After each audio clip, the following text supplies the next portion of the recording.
Hello, everyone. Welcome to the Harrison Tinsley Show. Today, we're joined by Sven Scharpen. Hey, man, thanks for coming on. Hey, Harrison, I'm glad to be on here. I'm like your second ever guest. Feels great. But yeah, there's a whole lot for us to talk about here.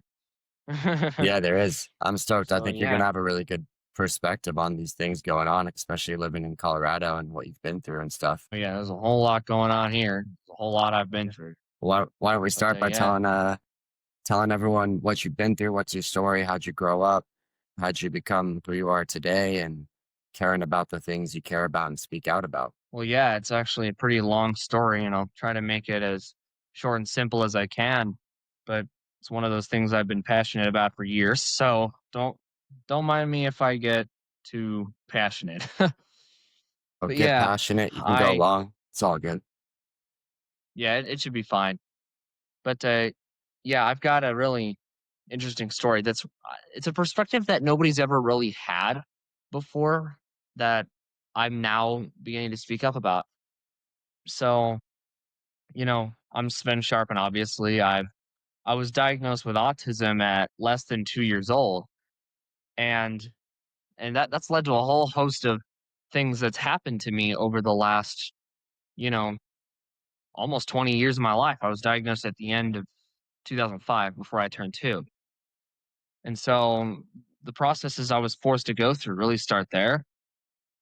I mean, even though my upbringing started out pretty normally, I was into trains and trucks and Legos as a little boy. I had a pretty normal boyish childhood in sports as well. Can't forget about that. But yeah, but I had a lot of issues with the school system and with big pharma. So I was medicalized at the age of 5 for having outbursts and just uncontrollable emotional distress, even though that isn't really limited to autism. So that's one big flaw that I realized. I think that's the first big mistake they really made. I mean, they tried things like early intervention before that, but it didn't really work. That stuff just failed as soon as it began. Praise the Lord, I was not institutionalized, especially at a time when Well, Autism Speaks went on their rampage. yeah, for sure. What does that mean though? Medicalized at 5? Like they started giving you big pharma drugs, or what are we talking right now? Well, when I say medicalized, I was prescribed risperidone, I was prescribed Zoloft and clonidine. I'm off of the first two Wow, now, so that's good. at 5. And I just got off of them like last week. It's pretty crazy how long I was on it for. 16 years, beginning at age 5. Who knows what that stuff's done to me? And it was initially meant to curb my emotional, I guess, lack of regulation. Even though I mean, I know do remember having issues prior, but I think all kids have these issues. It's not an autism thing. And I don't remember there being much of a difference between age 5 and age 6. Even at 6, I still had meltdowns where I broke stuff, or 7 or 8. So I can't say that those really did anything for me other than cause unnecessary side effects like twitching and extra stemming that I just don't need. So, and I'm stuck with that for life, by the way. If you notice whatever twitches I have, that's from Big Pharma. I'm stuck with that for the rest of my life. Not even a detransitioner, and I was medicalized and now have side effects. But I mean, that was just one problem. But also the education system. Once I got into normal kindergarten, elementary school, this was like the early tens, so like 15 years ago, 10 to 15 years ago. And I mean, there were a lot of issues. Like they still assumed that I was going to have the mind of a baby forever, but it wasn't so bad in kindergarten because, well, you're only 5 years old. I mean, you're kind of, you're still barely at a toddler. So it wasn't really that bad. And there wasn't even a program at this Christian school that I went to for kindergarten.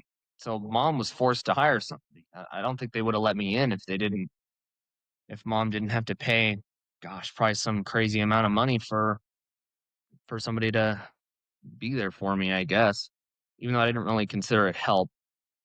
But I had a lot of issues with kindergarten, a whole lot of rules that didn't make sense. Teachers didn't really know what they're doing. And I guess this continued into first grade, second grade, third grade. I did go to public school starting in first grade, halfway through first grade. And they did try to put me in special ed, and I mean, they did, but they didn't in the early 10s, they didn't really use it elementary school because they didn't have what's called effective needs. They didn't have a program for those of us who are autistic, but, don't have a serious mental disability. But the system assumes that all of us do have some kind of negative mental disability or learning disability or something that makes them want to treat us like we're younger than we actually are. And this, I remember having issues with this in elementary school, but for most of it, it was more they just didn't really know what the heck they were doing. They didn't know who they were dealing with.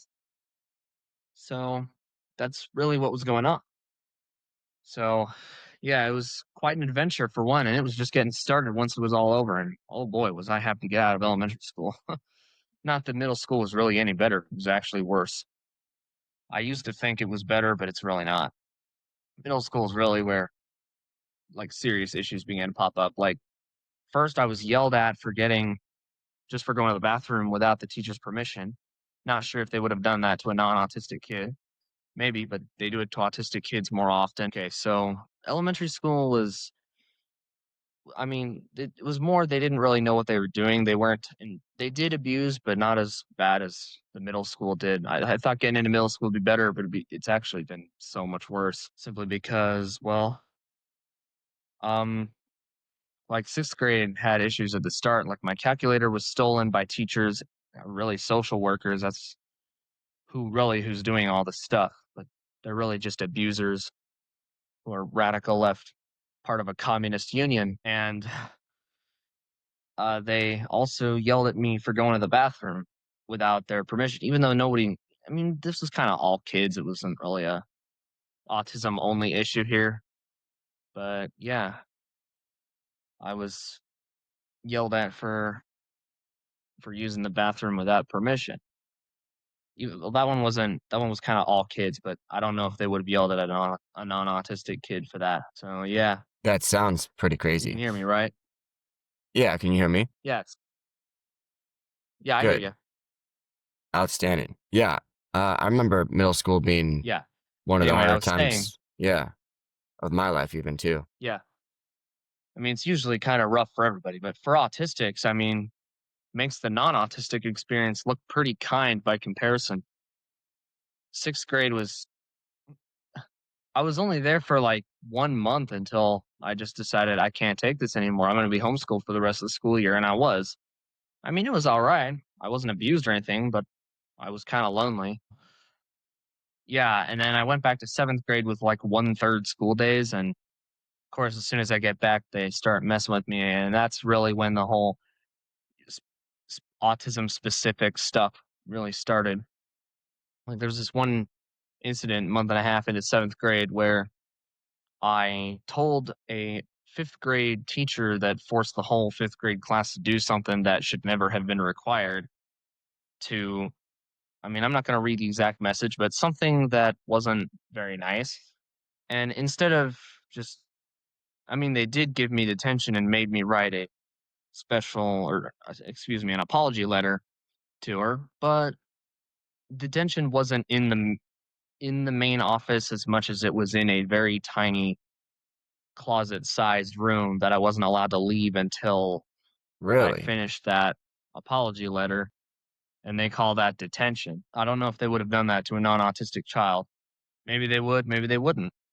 Like, there's certain protocols in place that instruct schools to behave a certain way to autistic children. Like, they always have to be treated more harshly because they assume 100% of us are going to be dysfunctional or have mental outbursts even in our adolescent years. So you're saying there's like So written rules for schools to treat them harsher, stricter, or something like that? pretty much, yeah. I'll definitely get to that later. Okay. But like I was put in a very tiny room to write this letter and they said, you can't leave this room. The room had no windows. It had a light, but and the door was wide open, but usually they stood in the way. And I guess backtracking to fifth grade, like when they did make me do this thing that I didn't want to do, I was gonna sit it out and like if I had walked they stood in the way for that one too. If I were to walk any further back, they probably would have grabbed me or touched me and probably even an inappropriate way. So Like, and again, they're told to do this. So, and also there were other issues in seventh grade. I was forced to go to some like special language arts class that just didn't work. Also in sixth grade, they made me do a kindergarten level spelling test, and they made a whole bunch of kids do it. It wasn't just me, and I'm the only one who said anything about it. The rest were bullied into compliance. So, yeah, and then seventh grade had a multitude of other issues like the educational assistant, or EA for short. They always give you the worst ones, and I assume they give it you the worst ones on purpose. And they probably do. It's just like, they have a set of assistants and they give you the worst ones to make sure, I guess, for stricter rules or like in case something happens, but it's just a very communist system. And then in eighth grade, like I had to say myself, hey, the EA that I have is a witch. I don't want her. She's mean.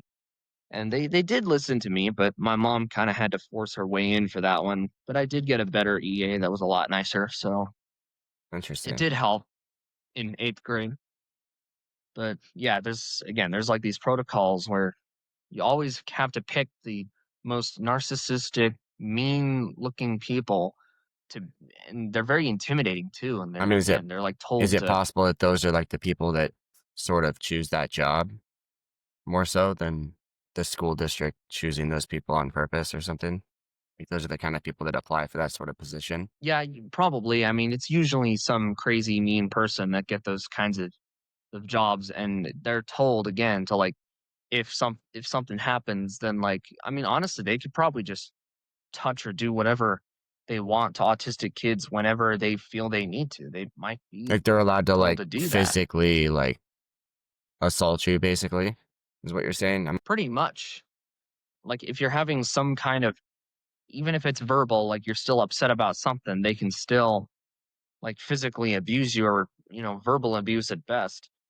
I mean, it was kind of limited for me, but I've seen this happen to a lot of autistic kids in just any government school.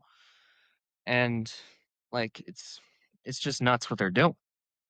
And this is just middle school. I mean, high school, I mean, arguably there's one big thing that's probably going to be the main part of my story, if anything. But even in the midst of all of these problems, I was still able to maintain a little bit of a social life at school that eventually got better and better. So by the end of eighth grade, I had now had all of these friends that, loved me and were ready to have me hang out with them in high school. And I wanted to hang out with them in high school, outside of school. Like I realized that at the end of eighth grade, how much like socialization I'd lost out on because of how much homeschooling I had to do, how much like special education there was, and how many times I just stayed out of school. And so I wanted to hang out with friends more toward the end of eighth grade. So it's yeah, I think we deserve to have better socialization. And so right when this was happening, the district came in with my family, like a bunch, it's like 7 or 8 people, probably all between the age of 50 and 70. They came in saying this kid is autistic, and the neighborhood school that he wants to go to does not have a special education program. And therefore, he has to go to this completely other place, obviously away from my friends, to, go to school because I need programs more than friends. That's what they thought. They didn't care about my relationships at all. And I told them like 100 times, don't do this. I want to have friends. Friendship is more important than stupid programs. And so, but they never listened to me. And if anything, they What told my parents and me what would lies. they say when you said And that, like in this little meeting? it's called an IEP meeting. And this was placed on me like in day one, pretty much. So I was, me and my family were told that I was going to fail. Like, I don't mean fail as in academically, like get all F's. It wasn't only that, but I just mean like fail as a person without these programs. And like it's kind of like what they do with the trans stuff. They make up the suicide hoax with the trans stuff. And like they tell parents, would you rather have a living son or dead daughter? And I will get to the trans stuff at some point later in the video. But I was told at 14 years old that I was going to fail if I did not go to this wrong school. And my mom saw right through the lie and did whatever she could. But because by this point, this was later 2010s, then radical left government had gotten so much stronger by this point that there was very little that my mom could do. And dad supported it, but not because he wanted to, because he thought he was doing what was best for me, even though I kept telling him over and over again, dude, that this isn't what's best for me. I want my friendships. I want to be able to hang out with people. I want to socialize. I want to go on dates. You need that social development. And it's what we autistics are often robbed of because of all these policies. And so they forced me to go to this wrong school for a year. And I mean, I went from being a really happy child to a depressed, borderline suicidal kid in less than half a year because I had lost my relationships for a year. And, I missed them. I mean, I had some people to talk to at this other school, but it just it just wasn't the same, and it was harder to make friends by this point because the thing I had been interested in was less popular at this time. So, it was harder for me to make newer friends, and I just wanted to have my old friends, and I was forced to go through these special education programs, of course, and obviously they weren't the kindest either. I mean, they were better than middle school, but they still kind of just weren't great, especially since they invented a lie about me that I broke a projector, even though I did not. I broke an already broken, probably less than $5 Rubik's Cube, but they framed me for breaking a projector, and my dad believed it for some reason. And it was like, what the heck, man? My dad is, like, really conservative, by the way. He knows what's going on, especially now that all these years of COVID and all this stuff has gone by. But, yeah, he supported a left-wing system that seemed hell-bent on keeping me down, and this was also around the same time I missed going trans. Like, I was being exposed to some pretty bad stuff online, and I randomly found transgenderism on the internet around the time this was happening, and just 2 days after 8th grade ended, I was asked the question, would you rather I wear boys' clothes or girls' clothes? And with a few seconds of hesitation, I picked boys' clothes. I'm not going to ask how that happened. You can probably guess how it happened. But, you know, if I'd made the wrong decision, like it would have basically, especially going to the wrong school, like that could have easily escalated into something far worse, like a full blown transition. But, I mean, who praise the Lord that didn't yeah, happen. praise But, the Lord for sure. Who huh? who would even ask you that online though? What does that No, mean? this wasn't online. This was my parents are the ones who asked me that. Oh, okay. So, but it was online where I was discovering some of this stuff. But yeah, and this was at the same time I was forced to go to rock school. So I teetered on the edge of this social transition for months. I never actually identified as trans, but I kept watching videos about that kind of thing throughout that year. And I was wondering, like, is this right for me? Is this not right for me? And ultimately, I chose, well, of course not, because those procedures are irreversible. I knew full well about the procedures that usually took place. And I was like, well, I'm not going to do that. That's not gonna happen. But I do and I also remember having a bit of an early puberty. I mean, for a guy, I started puberty at, like, 10 or 11, usually, I think 11, which is pretty early for a guy. I mean, usually guys have it at 12, 13. Mine was a little early, especially since I'm only a year and a half older than my younger brother, and yet I started puberty 5 years earlier than he did. Wow. Yeah, so it's not to mention, I was being socially isolated, forced to be socially isolated as well as being autistic. It's like I checked all the boxes. I was like a perfect target, but I they ended up missing me because I did not go deep enough into that stuff. Which thank goodness. Like and I remember having some pubescent discomfort as well, so that could have been really bad. And like, there's just so many things that could have gone wrong, and and yet I still have my healthy body. It's like such a blessing, and my family as well. They didn't lose me. They definitely could have, but they didn't. And it's just such a blessing. But yeah, It is a I blessing. was stuck at this wrong school for a year. They framed me for stuff. And I just had a lot of problems because I missed my relationships and it felt like my voice and my feelings didn't matter because they just didn't care. Nobody cared about it. And my dad was like, dude, you might be better off. And I was like, no, I'm not. And I'm going to tell him he almost got the failed boy that he was promised. He almost got the failed, you know, he almost got the socially isolated, struggling kid that he was promised that the school district allegedly attempted to avoid. My parents were not properly informed about this decision. I knew what was going to happen, and I ended up being right. And so, I mean, I did eventually get out of this school and went to my neighborhood school. And I'd say the only reason is because they decided to put an AN program there. So that's arguably, I mean, I like to think I was the reason why they did that, but they still waited till 2019 to beginning of my sophomore year to get this program at the neighborhood school that I was supposed to go to. Well, what's the And by program? the way, this school was built in 1980. Affective needs. It's different from severe special needs, as in there's a lot more people who big pharma thinks are higher special needs, even though they're really not, and but not like seriously disabled, like capable of doing stuff, the high functioning side, you could say. But it's like craziness what's been going on. And I got out of the school after a year of not having my friendships, and I had much of a 10th grade. I was gonna say this high school that I went to was built in 1983, and it took till 2019 to get those programs. It's like, well, why should an autistic person have to wait 36 years to go somewhere? And I've been saying this for years. But right as I was thinking that I was gonna be able to get my relationships back, the whole pandemic happens, which massively interrupts the recovery process. And a few months later, I lose a close friend to a car accident, which really broke me. But it also taught me that you don't ever take a day of your life for granted. So it's one of That's those true. things that God puts you through to make you a wiser person. So there's a lot of things that these are trials that God gives you. But yeah, I did eventually get to my 12th grade year, and that one was actually better than the rest. I was able to socialized well, I was cherished, I was loved. These are things that autistic kids need, by the way, because I can't imagine going without that, even at my neighborhood school.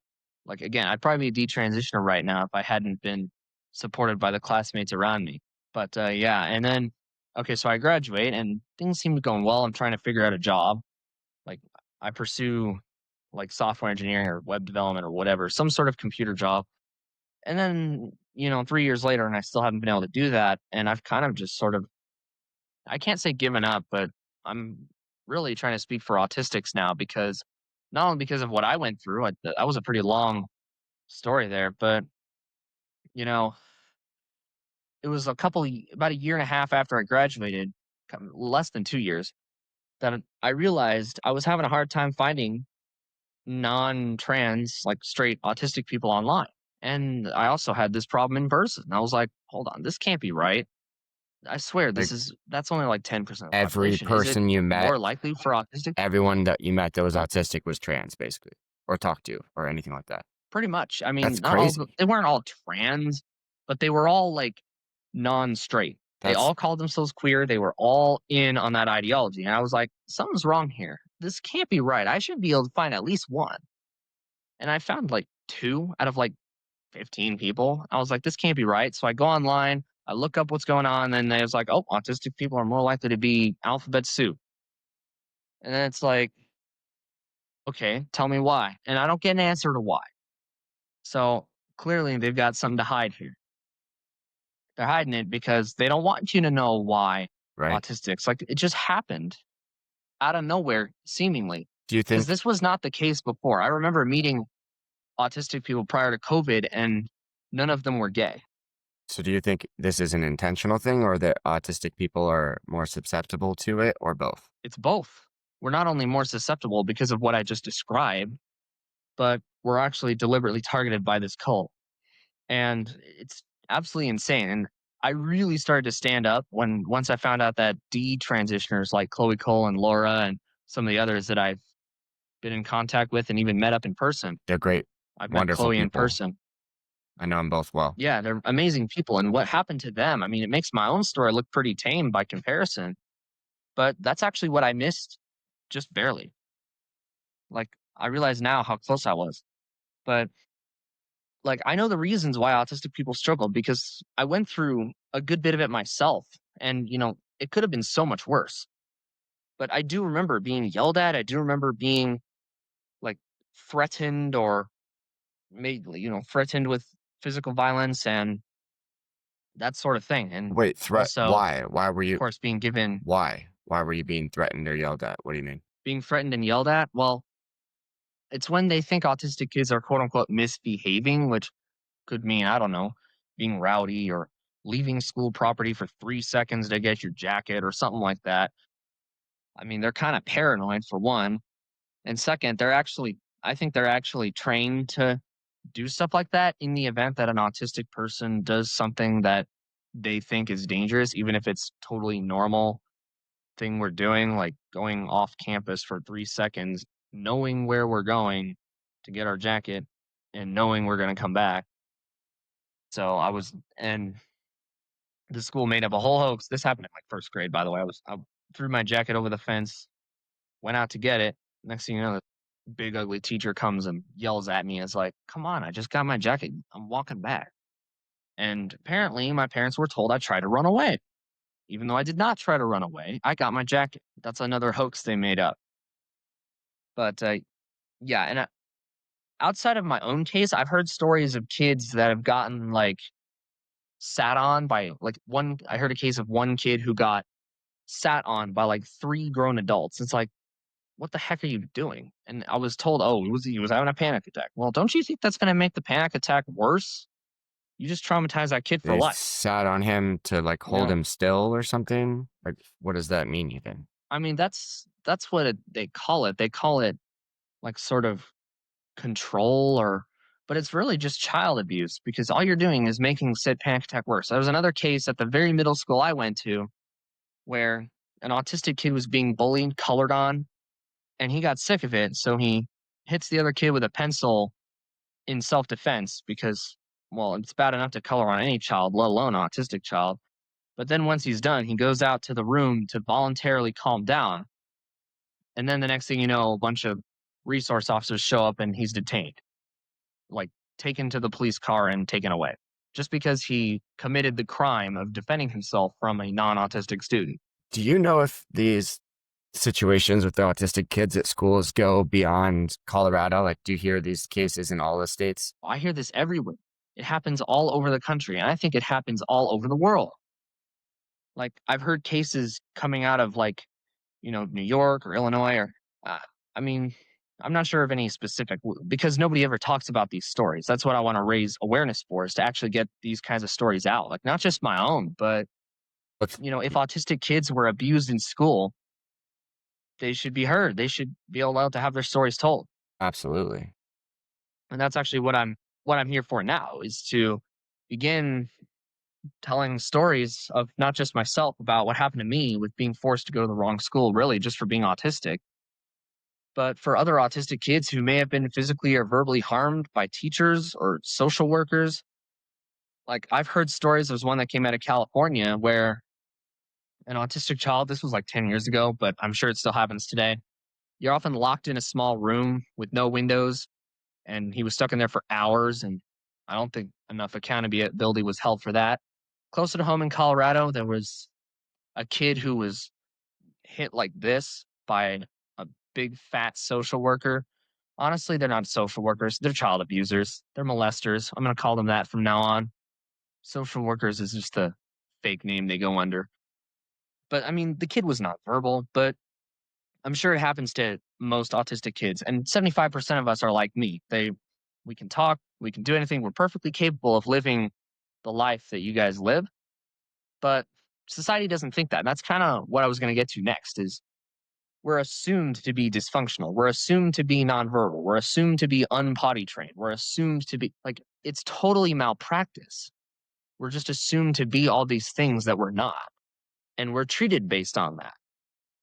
And that's where a lot of this comes from is just malpractice at the hands of big pharma. And I think it might be done intentionally because like there's a big industry. Like you've heard of things like ABA, which I mean, autistic people talk about that a lot, but they don't know who's behind ABA. They don't talk about that. The people behind ABA is big pharma. Big pharma pays for it. It's $1 billion industry. And that's who really gets physical with a ton of autistic kids. And you're probably some people are probably sent there just for being autistic. Like they're never Hold on. tested for Let me stop you. First of being all, capable. obviously, big pharma, does a lot of terrible things to society to make money. But what's ABA? Yeah, of course. It's called applied behavioral analysis. It's like a they call it therapy, but I've heard some pretty bad things come out of it. And I actually went in myself to see for myself. And first of all, a lot of the kids were nonverbal. It's like, well, maybe this is the fault of early intervention rather than autism. You never taught these kids how to speak. You took them out of regular school, and now they were never taught how to read, write, or talk because you put them in early intervention for, Okay. since the age of 2. Part of me believes that that's why some kids could be nonverbal. It's not because they were vaccinated, but because they were put through early intervention. And they also I've seen them get very physical with some of these kids, and then you're like given these Aren't devices with buttons where you teachers, talk on. It's like, social okay, workers, they're not allowed to be physical with kids, right? I'm pretty sure, at least in California, they're definitely not. they're not supposed to be. Yeah. In most states, they shouldn't be. It shouldn't matter whether it's a red or a blue state. But for autistics, if you call it special education, it's actually okay. There's Interesting. no, I mean, it's illegal on paper, but there's no serious enforcement. And they certainly don't do anything for autistics. I mean, they might report it, but only if the kid is nonverbal. But if it happens to a autistic kid who is just, just like all the regular classmates around him, just a little different, a little fidgety, very creative. I'm talking like when I say autistic, I don't mean like the autism that RFK Jr. talks about. Like I've seen it a lot many times, and I'm glad we've got somebody to take care of that. So the 25% or less that are actually disabled and can't really do anything for themselves have RFK Jr. to help them. But I'm here for the 75% of autistics or more that are not like that and are capable of really doing basically anything socializing, friendship, careers, jobs, and so on. And of course, podcasts. I'm here for all of all of us, the side of autism that the world doesn't really know about. But yeah, Okay. I was gonna say something, I got and something for you if you want. yeah, I don't want to take away from, yeah, your story or the horrible abuses of autistic kids that I'm just now learning about, which is crazy. But I just thought yeah. you might want to know this. If you'll remember, I asked you about certain cities there. The reason I asked that is because when I was a youngin, and I was in 8th grade, I was always a troublemaker, and I actually got sent to this school in Colorado. So I grew up in California, and where it was a child abuse school. They call them like behavior modification Mm, schools or WASP or wilderness camp or military school, etc. So I went to one over there, and it ended up getting closed by the FBI for child abuse even. So that was your state. Not a whoa, fan, but I thought you should know that. that's very interesting. Yeah, Yeah, but I mean, they just did that to you just because you were misbehaving or correct. something like that. But when I say it's not we're sent to these programs. I mean, special needs is a lot like that. When we're sent to these programs, it's not because we misbehaved. It's because we're diagnosed with autism, Right. and the school system thinks we're going to act out, even though we probably won't. We might have some emotional distress, but it'll probably be just verbal, maybe a few. But all kids scream in school, especially in elementary school. So what we should do is you know, tell these teachers, hey, these kids are going to be having distress more often, but do not abuse them because don't get physical, don't yell at them, just have them take them on a walk outside. You could do something like that to calm them down. There's way better methods of calming people down than what they're doing.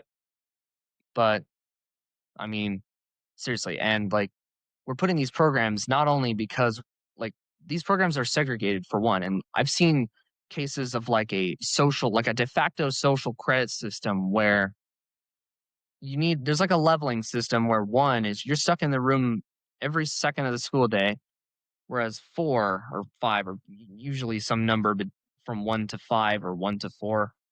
But there's a number of levels, and it takes like months and months and months to get from 1 to 2 and then 2 to 3.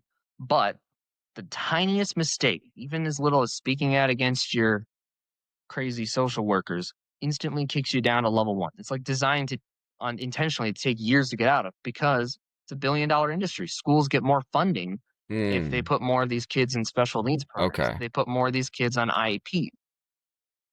And these kids don't succeed as much because they're forced to go through all these extra hurdles and hardship just because society assumes there's something that they're not. And it just blows my mind. It's blowing Like, my mind right now. and I I don't didn't understand realize. why nobody's talking about Yeah, they're not. I definitely hear about it regarding the transgender stuff, but I didn't even know about, like, all these little special programs and all the abuses happening and these levels and different ways and of treating them at school, etcetera. It's crazy. it. Yeah. And I mean, I haven't seen a case like this myself, but I've seen like I would assume that there's probably some kid or this probably happens every single day by the way on the school days, like where you're stuck in a room, but you're not locked in. You got a big fat or I mean, I'm just gonna say a crazy social worker blocking the door. And if you even try to leave, they're gonna physically push you back in. Like there's kids that have been hit, there's kids that have had objects thrown at them. I mean, I could go on and on about this, but I don't know how much time I have. It But like sounds terrible. and to add it and like just being in a special education setting, like just being a part of that program, even though you never chose to be part of it, instantly sends the whole "you're weird" message to not just yourself and your family, but everyone in the school. So it's harder for you to make relationships just because of that. And also, I mean, it's not even really that as much as it's like autism is only seen for its flaws. It's never seen for the massive, like, I'm talking hugely beneficial positives that it has. Like, Tell you us. heard me say this on my one of the comments I replied to. We're very loving, happy, creative, innovative, passionate, honest people. We're just a little fidgety. We're just a little maybe sensitive to a few things, but since when was that a problem? It wasn't a problem 100 years ago. You were just noted to be a little fidgety, but you were also very Right. creative and you went on to invent something. And some of this stuff we're living with today. But if you're diagnosed with autism in today's world for those same things, your creativity is suppressed and you can't be passionate or honest. Like schools will tell you to lie sometimes, even if like you know the truth and you don't want to lie. Like schools will often tell you to lie, especially now with the trans stuff. But we're now living in a culture like big pharma promotes this, the school system promotes this, the media promotes this, where autism is only seen for its flaws. Right. And the only Totally. autistic people they show on the news is a nonverbal kid. Always nonverbal. They're almost never like actually capable, even though most autistic people are capable of living normal life. I've said this before. So that all of this creates a problem where it's stigma on us based on lies and stereotypes that are just not true for most people who are autistic. And honestly, should that even be considered the same thing? Because it didn't used to be the same thing.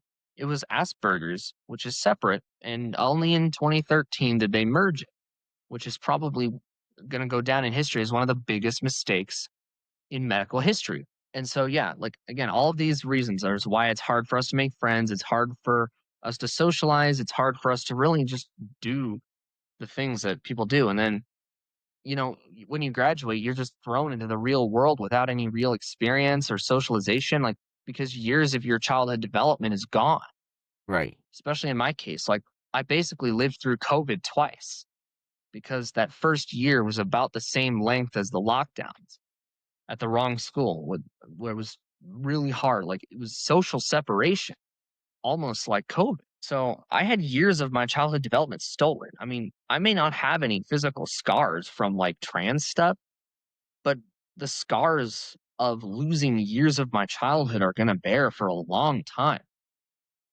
Like it's hard for us to find friendships. Like I've never actually really had a friend group before. I had a lot of friends, but they didn't really invite me to anything. So what happened was like I didn't really have any friend groups, and I remember, like, having Like in school, there would always be these partner assignments, and I just could not have a partner in any of them all the way through. Like K all the way to 12, no partners. The teacher had to give me one every single time. And it's all because other kids were allowed to develop relationships for years while I was stuck in either homeschool, special ed, couldn't really hang out with people till high school. And then the next thing you know, they take high school away. Yeah, that So, sounds like, hard, man. I have a ton of questions, this, to be honest with you. yeah, I mean, go ahead and ask, but this is all why we struggle. And again, it's not like we get much better when we're an adult because there's no experience. So, even if we're really good at something, like we're always into something, and we're probably going to be better at that something than the same person that has a master's degree. So if we're good with math, for example, we should be mathematicians. The world has a shortage of those. Why can't we be mathematicians? Because people aren't hired for merit anymore. And they say, oh, DEI will help you. No, it won't. And it never will, never has. Autism has never been included in DEI. And I do not believe it ever will. And it shouldn't, because you shouldn't be hired just because Exactly. you're autistic. You shouldn't be hired based on identity politics. You should be hired based on what you're good at. And you should be able to prove your skill. And so there's these issues where you can't, like, you need experience to get experience, but to get experience you need experience. It's a whole paradox that's it's bad enough. Like, never before has it been harder to get a job than today, but for autistics it's so much worse, like, because it's a system that's really confusing and totally makes no sense. And like, you're just not hired for the stuff you're good at. Like, you could have been working on a personal project for 10 years and they would never include that in your resume. They would say, "Oh, you're probably committing fraud because you were a child when this started." But we're honest. We're telling you the truth. We have had personal projects going on for a long time. But I mean, that's just an example. But I have done some stuff beginning in my teens that are pretty good. So, and again, this is the cultural stigma to autism being only seen for its negatives, which obviously the woke cult likes that. They like it, so they want to include us in their marginalized Yeah, group, but not as they we like are, of course. victims, yeah. Yeah. And I don't really believe in that. I believe in telling our stories so that no child has to go through the things that people like me have had to go through. You know, it's such a blessing I didn't get sucked into the trans stuff. But back to what I was saying about having a hard time finding straight autistic people, like all of the other stuff I just explained in this entire interview, losing, like, the only thing we had left was our families and our bodies. And that's what we're losing right now. We're not, we, we're losing our right to grow up whole and to have a loving family. It's terrible. Tell me more about it. So, like 2 of 15 people weren't part of the alphabet soup, we'll call it. It's just Yeah, and, like, this is really seems like so many, yeah. transgender people are autistic. It seems like they're coming after you intentionally. Well, yeah, they definitely are. Like, I've seen some of it myself. Like, I noticed later on that every organization supposedly aimed at supporting autistic people has been completely taken over by this, cult. Excuse that. It's been taken over by this woke cult. Like, you can't go into these autism support groups without finding gay stuff, without finding trans ideology. And it's in every group. There is no group left, especially for, I mean, it's bad enough for us autistic males, but for autistic women, it's even worse because we once had autistic women's networks, but they're completely compromised. Like, they're just not for autistics or women So, anymore. like, the Like, majority of the stuff you just told so me all about, they won't talk in those groups about any of that. They basically just talk about trans stuff, I think is what you're saying. Is that right? yes, that's Yeah. exactly what I'm Okay. saying. Yeah. No, they don't ever talk about any of the stuff we're going through. And honestly, that stuff's actually not, if you added all of it together, you could take the 10 worst acts of abuse that have been done to autistics. And I've seen cases where autistic kids, because of the negative cultural attitude, where mothers of autistic kids will contemplate driving their kids off bridges and murdering them. This was a big thing in the 2000s and 2000s. Holy moly. But that's actually not as bad as the trans stuff.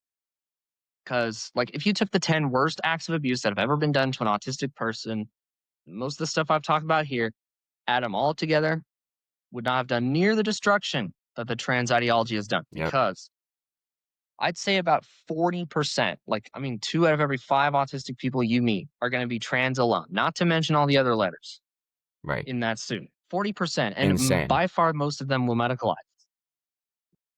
Like 99% of social transitions end in puberty blockers. I'm really glad I didn't learn about puberty blockers. I remember having pubescent discomfort, as I said earlier. If I had learned about puberty blockers, oh my gosh, I'd be freaking castrated. I'm glad you're not, man. Thank praise the Lord, man. I mean, I thank God pretty much every day. But like we're targeted by this cult deliberately because they know we're struggling and they think they know who we are. And love bombing is a really popular strategy because we don't have a movement of our own. That's another thing we wanted to go to because while all of these kids are struggling, there's nobody fighting for them. And it's still happening today. So that's what I'm here to give is an actual voice rooted in truth to address all of the issues. Like, hey, we struggle. I have the reason why. And it's not because we're trans. But the trans cult doesn't believe that.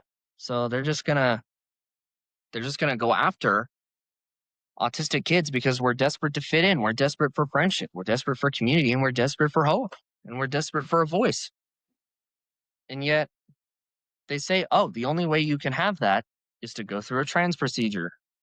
And when you're an autistic kid and you fixate on a lot of stuff, like, of course, you want to know why you struggle. And if you think trans is the reason you struggle, you're going to be totally fixated on that. And it's going to be hard to get you out. How do you think we can stop them from, transing all the autistic kids? Well, I think the solution, well, first of all, we got to ban these procedures for one, but Absolutely. we've already got a movement for that. But we, that's only one thing out of several. Right. We got to actually go into the reasons why these kids struggle. And I just did that this entire interview. We struggle because, we're abusing the schools and society teaches everybody that autism is this horrible thing and it's only seen for its negatives. Well, Yes. we got to have a cultural reappropriation to show autism for its strengths as well as whatever weaknesses it may have. The woke autistic movement will only see autism for its positives and completely ignore the negatives. But here's the thing, everyone has positive and negative qualities about them. And I think any negative quality should be attended to, even if, and I'm not saying we should abuse kids, obviously. Whatever negative tendency, like meltdowns or panic attacks, I meant to say this all day. This, the real reason to solve them, the way to solve them, is to find what triggers them. Something's triggering kids to have meltdowns. Why don't you go find that? Find out what's causing a kid to have a panic attack. Don't abuse them. Don't yell at them. Don't physically slam them to the ground.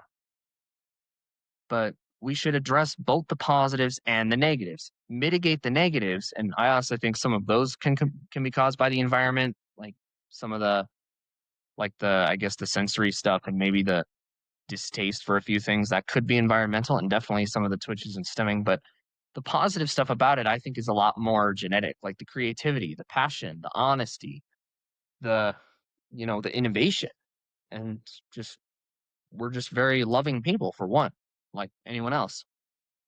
So we got to address that too. We got to honor the strengths. We could achieve some of the greatest things, and today it would go completely ignored. So what we got to do is address autism for its positives too, and that's what I'm going to do is autism is not this horrible thing you think it is. It does have negatives, of course, but there's a lot of good that is not being talked about. So, and yeah, and really back to whole like movement, we don't have a movement or voice of our own to really mount any serious resistance against the school system, big pharma, and of course the transgender ideology. Like they can just go after us and exploit us for their money and votes and power with impunity, and there's no reprisal for it. And I think we got to change that. There really should be more accountability here. Like I think so the too. butchers who mutilated 40 who are going on to mutilate 40% of autistic people. And like there's definitely an agenda for this. And what happened to us is basically a holocaust. I mean, I can't really think of any other way to describe it. I think it's the greatest evil It's a of our eugenics time. project. Yeah, And yeah, lobotomy of our time is what they say. But like for pretty autistics, accurate. it's like, that's almost an understatement. We've been Barbarossa. Yeah, Like the trans cult looked at us in a way that isn't that different from how do I put this? One extremely controversial regime looked at another 84 years ago. They thought all they have to do is kick in the door, just bars their way in, and the whole thing's going to collapse. That's the way they saw us because they know how much we struggle. And then they in 2020 during COVID, they because we were stuck online for so long, they were able to do just that. And now we come out of COVID, and the next thing you know, I can't find a straight autistic person anymore. it's really crazy. So that When you were that's the issue. when you were in school, And I think it'll go further because when you were in yeah, we weren't school, even really in school, and even when we were, they started. yeah, I know. Yeah, But like in all these programs or special classes, all these things, right? Did they ever, I'm just super yeah. curious, try to bring the, trans or alphabet soup stuff up in these classes or programs or these social workers to you specifically or ask about it or anything like that? Hmm. Not to me specifically, but I know it's in these programs, and it's only going to get worse if we don't stand up. Okay. Because I think their end goal is to create a society where we're automatically assumed to be trans. And I'm not saying this is some crazy idea because I literally just said all day that that's what happened with every other misconception. People think we're unempathetic. People think we're like super seriously disabled and can't do anything for ourselves. That's the misconception. And yet it's gotten to big pharma in the school system and they assume that's all of us. So who's to say the same thing won't happen with trans? And it's already at like 40% of autistics are trans. I think if it gets to 50, then schools will start to label all of their autistic kids as trans, like giving them opposite sex names and pronouns without the kid's permission, let alone the parents. Like we Correct. often see stories of kids being groomed into believing they're trans, but for autistics, it could go like forced, even if the kid doesn't want to do it themselves. Like they'd still be forced to. And then it's like if you don't, then the best case scenario is you're not autistic. That's what they're gonna say if you don't say if you do not go with the trans, you're not autistic and you will not be supported. But the worst thing they'll do is if you're especially if you're diagnosed, I think this would be more likely if you're diagnosed. If you're diagnosed with autism, you might automatically like the same day like, oh, if your kid's autistic, we're going to also automatically give them a gender dysphoria diagnosis as well, and we're going to say, hey, the only way this kid's going to be happy is if he's medicalized for life and put on puberty blockers starting at age 8, hormones at 10, surgery at 13. Sounds like That's horrific. and they want to do this. I think they want to do this to every autistic kid in the world. Now if you're an adult, it might not be as bad, but you're still going to be treated as if you're trans.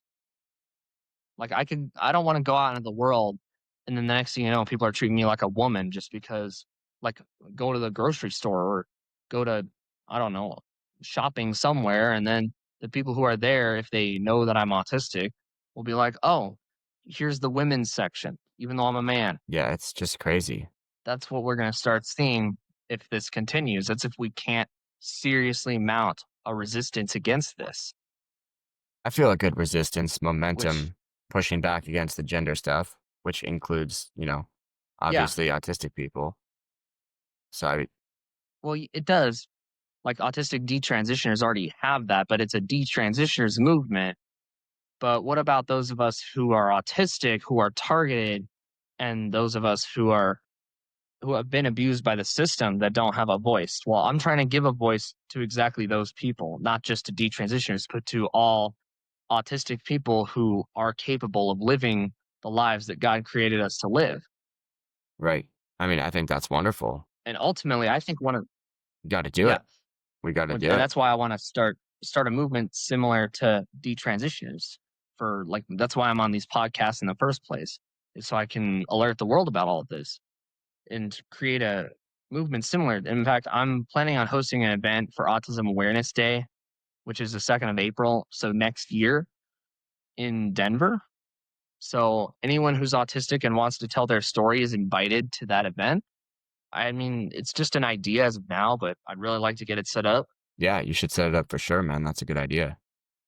I got a question. Not Yeah. that, and I have no idea that you would have any idea to the answer of this, but what do you think causes autism? Well, honestly, I think it depends on what autism you're looking at. The more severe type, probably environmental, but the positive stuff that I talked about is probably more genetic. But to me, it's not even really about the cause. Like, I could care less about what causes it. If we're going to find it out, if there's some environmental cause, great. We can get that out of our environment, get that out of our water, get that out of our food, whatever. I'm fine with that. But there's people that already have it that are going to be mistreated by the system, Right. and I want to be here to fight for those people and make sure they have as normal a life as possible because no one else is doing that. Yeah, that's true. I like your idea. Like it's basically like you were saying earlier, like you just hear the word even I would say even myself, if I'm being honest, like it's just an automatic like slight negative, you know? Like boom, which is not good. And that's not right. But that's how we're conditioned. Yeah, that's what it's been. All of society on both sides Right. of the political spectrum are just completely oblivious to the fact that a high, like somebody like me, a very capable, creative, slightly fidgety person could be autistic. And yet I was diagnosed with that at less than 2 years old. So I would call myself autistic. I've got the traits that I need for it, but it's not like it's stopping me from living a normal life. Like I'm Exactly. right here doing a podcast with you. Most of society doesn't believe that that kind of person can exist. Right. Yeah, we've got to change that. And And there's do you think also yeah, there's just 2 years no old that they know if someone would be autistic or not? I mean, that's so early. I mean, I don't That's what I even know was what the heck thinking. they were basing it on, but That's what probably some old maybe I wasn't well socialized enough. Maybe I something was going on at 2 years old that that's young though. made them give me the diagnosis. I mean, it could be the my pickiness for certain things. It could be the some of the like emotional distress I might have experienced at the time. But like it could be a multitude of things. Maybe fixations on certain things could have done it too. But because it's analyzed by behavior, it's not like you take a blood test or something Right. and then you get the results a few days So later. That's not it's how they kind of do it. subjective. They do they do it based on it's based on behavioral observation, which I mean they got it right, I'd say, but if autism isn't what I have, then it's got to be something. Maybe Asperger's or I don't know because I question whether or not the autism I have and the autism that RFK Jr. talks about are even the same thing. Right. I mean, perhaps we should distinguish them. 'Cause like if if it's the same thing under a spectrum, we gotta at least break this. I mean, the DSM-5 tries to do that, but it's not like being a level one matters because you're still gonna be treated almost like the twos and threes. Like the ones are the you're able to do something, but you're still neurodivergent. And then the threes are like the nonverbal, can't do anything for yourself. But what difference is there if the treatment is the same? Right. There is no difference. They're just levels on paper, no real difference in treatment. Like you may face some less restriction, but it's not like it's that much less. And you're still going to be treated like you're dysfunctional anyway. So it's like, well, what gives? Honestly, it just completely defeats the entire purpose of this leveling system. So what it should be is like, well, if we're gonna, first of all, I think there should be more than three levels, but really it should be based on what what's negative traits a kid has versus what positive traits a kid has. So because a lot of the negatives can easily be mitigated through proper assessment and treatment. And the positives, you don't need mass medicalization. You don't need to slam these kids to the ground. You don't need to separate them from normal life. Because all you got to really do is nothing. If a kid doesn't want to eat broccoli, don't make him eat broccoli.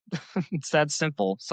This is by no means limited to autism. Everyone has their preferences for things like food, things like events, or things they want to do. everyone has their preferences. It's not only an autism thing, and yet it's treated as an autistic trait. And it's like, instead, you're going to be force fed stuff you don't like. I did experience a little bit of that too. That's a big lie that big pharma thought of. And also, there was this time in kindergarten where I was not allowed to eat gluten for a number of months because a big pharma lie that my dad bought into. It's like, this was really confusing to me. Even at the time, I was like, well, I was able to have this before. What the heck changed? And they never gave me an answer. And only now, 15 years on from that, do I realize what happened. Yeah, that's crazy, man. I Yeah, I that's the I thing I like forgot to talk I about. like that you have But some solutions for some of these things, though.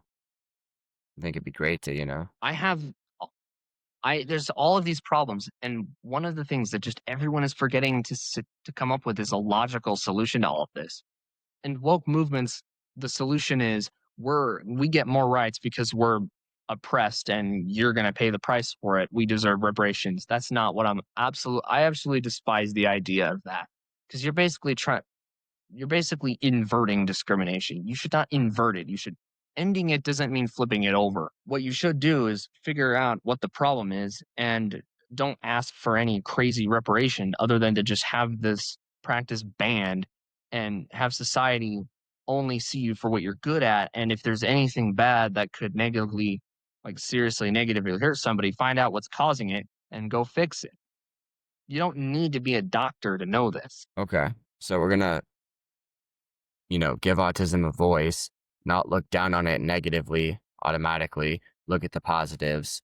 We're gonna stop sterilizing, mutilating autistic kids. We're gonna stop, Yeah. separating them and having them in these weird places in school where they're abused, etc.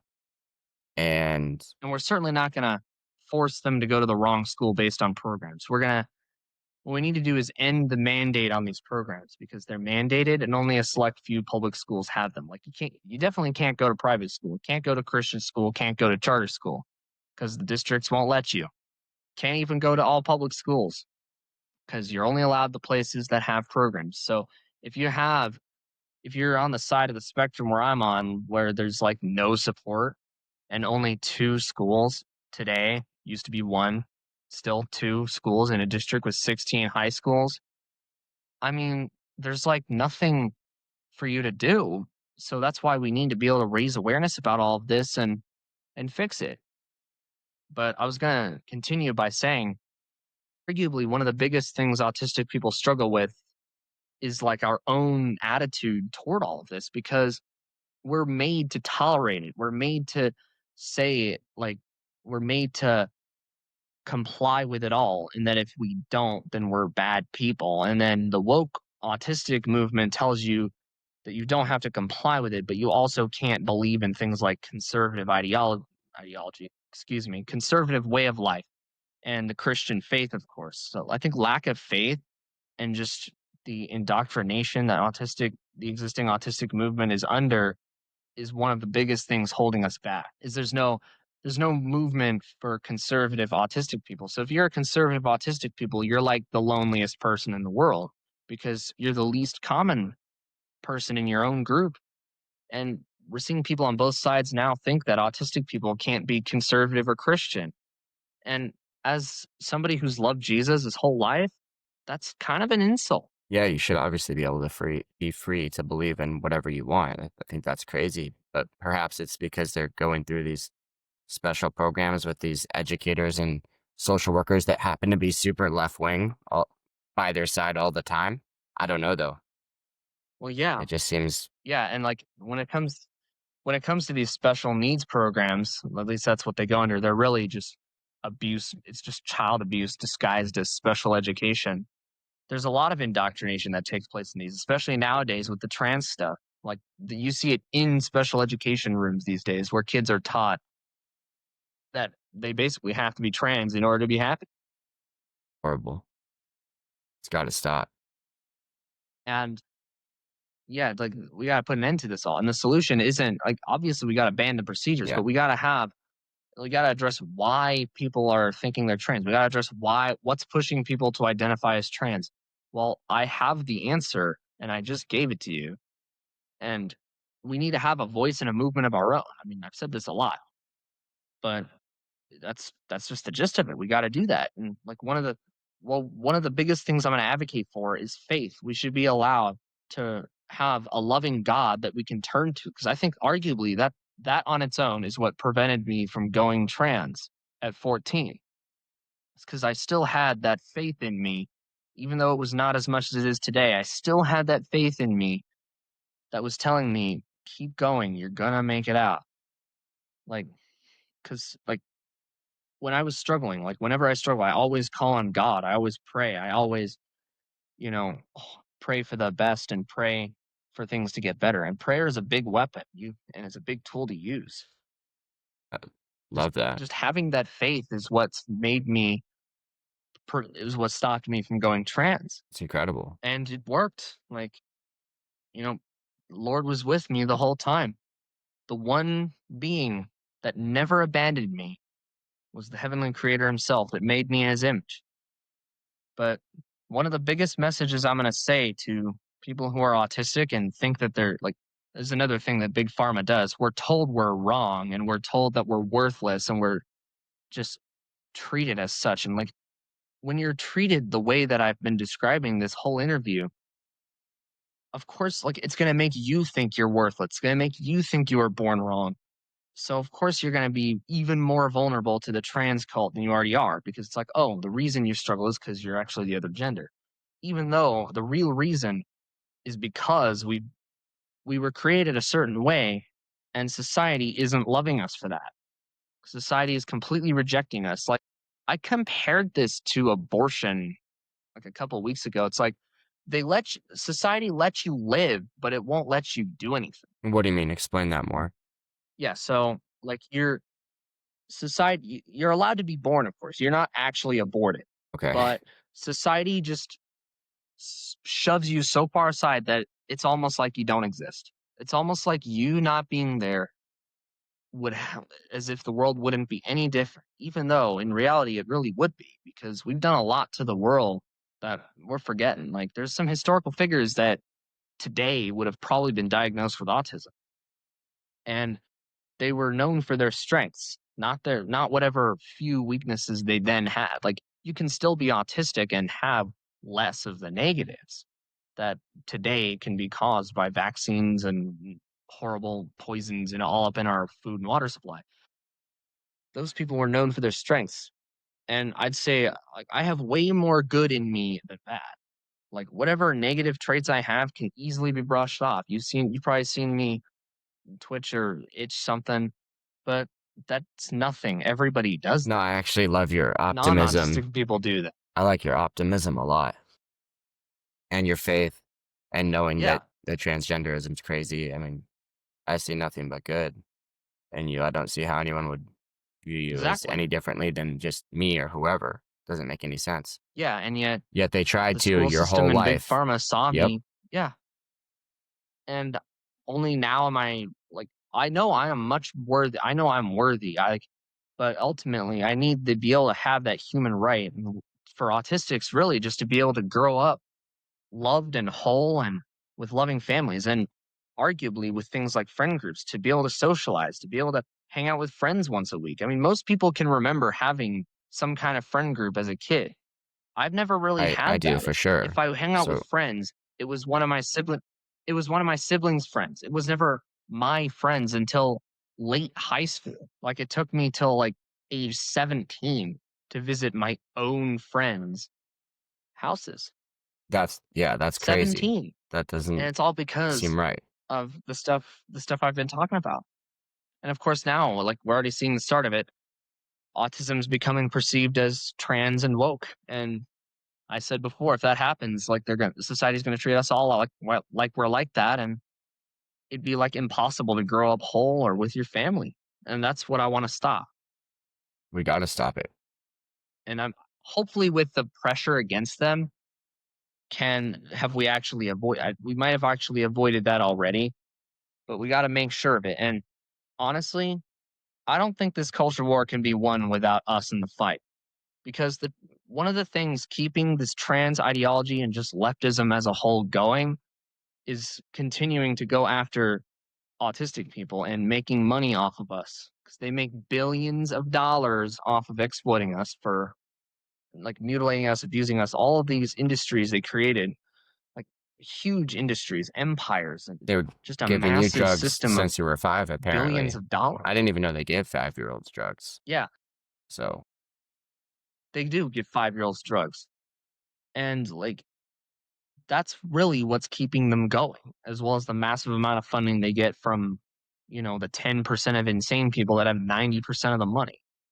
But if the trans cult doesn't have a target to go after, like if we autistics can actually mount a serious resistance against them and actually start pushing back, like I don't mean just detransitioners. I mean every autistic person, like where they actually can't trans autistic kids anymore because we would actually have a voice and a movement and faith to rely on to hold us together and to keep us from being indoctrinated. It's like, okay, you know, like God gives us these strengths through our wisdom to see right through their lies. But when autistics miss out is another thing. We miss out on experiences as little kids that make us learn.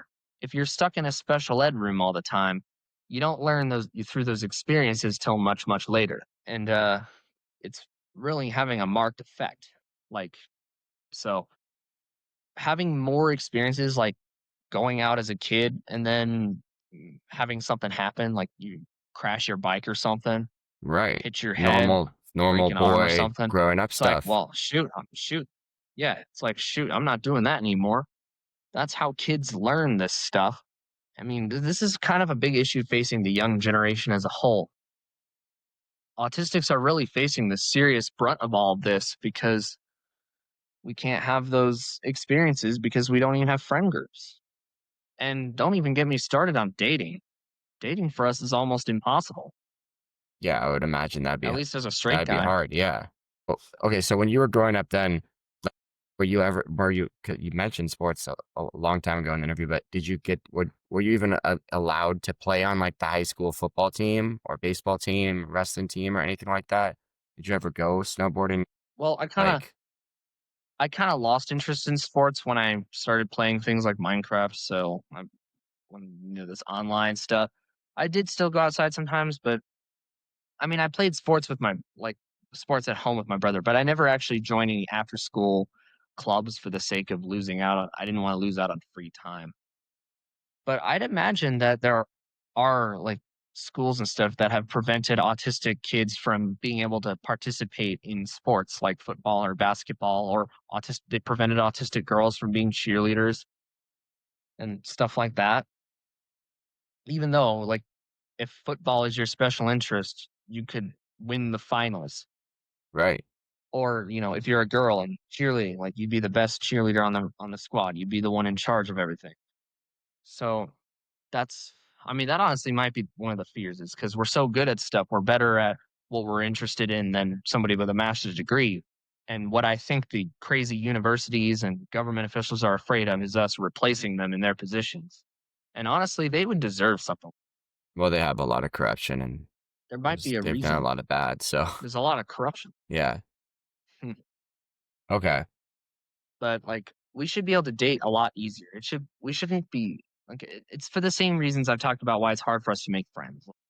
Dating on the autism spectrum is just crazy. I mean, they had to make a whole reality TV show out of it. It was a Netflix show, Love on the Spectrum. I'm sure you might have heard I've of it. heard of it, I haven't seen They it. had to make a whole show out of it because of how difficult it is. I've seen some of it, but there are some problems with it. It's not like it's all bad. It's not like 90% of them are gay, but some of them are, and it's probably more than it should be. Right. So, but it could honestly be a lot worse, and I'm glad it's not worse.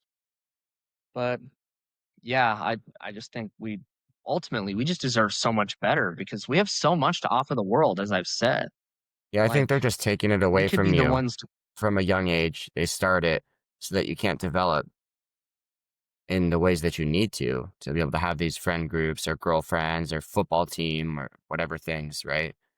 They're basically taking it away from you and by whatever you want to be good at. negatively castigating you and then keeping you suppressed in the special needs program, etc. I mean, I think that's exactly what they're doing.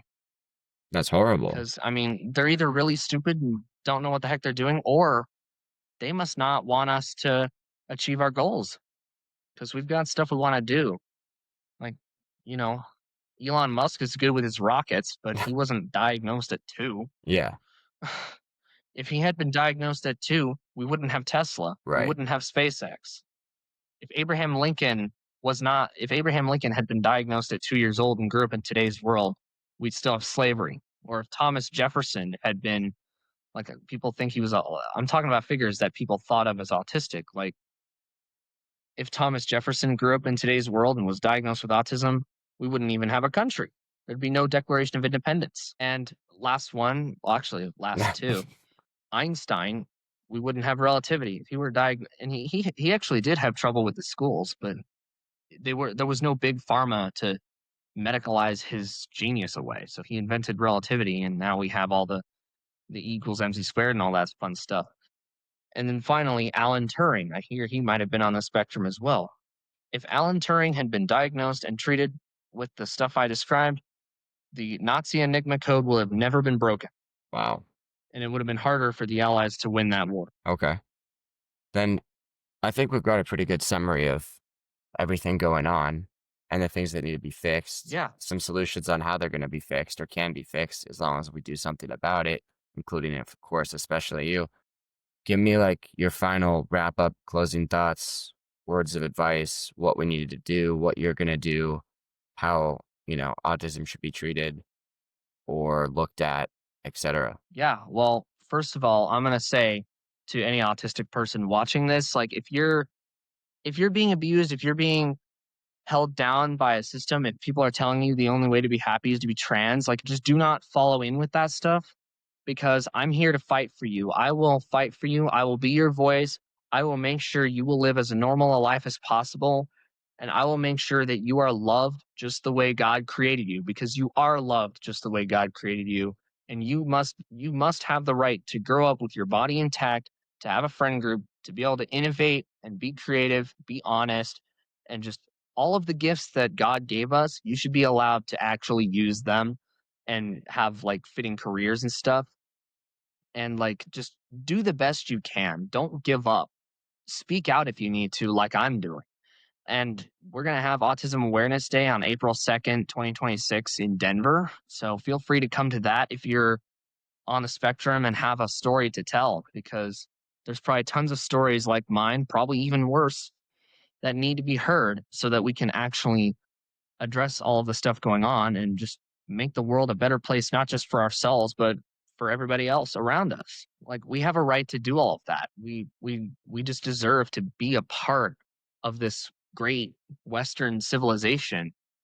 Again, we need to be in this fight. The radical left ideology cannot be defeated without autistics on the side of common sense.